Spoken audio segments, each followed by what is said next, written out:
Alors là, on a quelqu'un qui est en train de faire le fajr, ok, il le termine, et qu'est-ce qu'il fait juste après? Hop là, il retourne dans son lit pour dormir. Alors, est-ce que c'est bien de faire ça? Un jour, il a été rapporté que des élèves de Abdullah ibn Mas'ud radallahu anhu étaient venus devant chez lui tôt le matin. Et alors qu'il leur avait donné l'autorisation de rentrer, eux de leur côté, ils sont rentrés qu'après un certain moment ayant patienté dehors.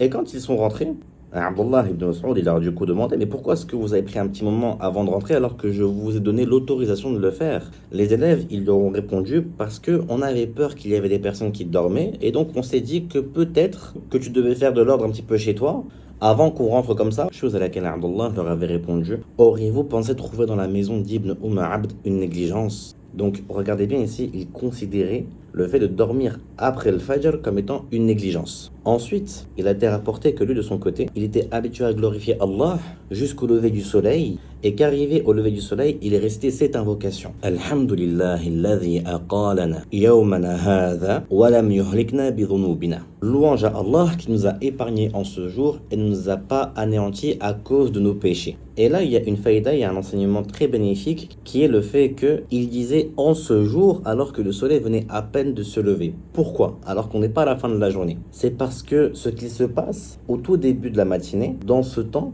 en vérité, ça va déterminer le reste de la journée. S'il y a eu de la paresse, des manquements, de la négligence, eh bien vous allez voir que dans le reste de la journée, ça va se répercuter. Alors que s'il y a eu de l'adoration, de la concentration, du travail, vous allez voir que dans le reste de la journée, ça va également se répercuter. Abdullah ibn Abbas, radallahu anhu, lui de son côté, lorsqu'il voyait ses enfants dormir le matin après le Fajr, il les réveillait en leur disant ne dormez pas dans ce temps dans lequel Allah subhanahu wa ta'ala, il a réparti le rizq. C'est bien fait.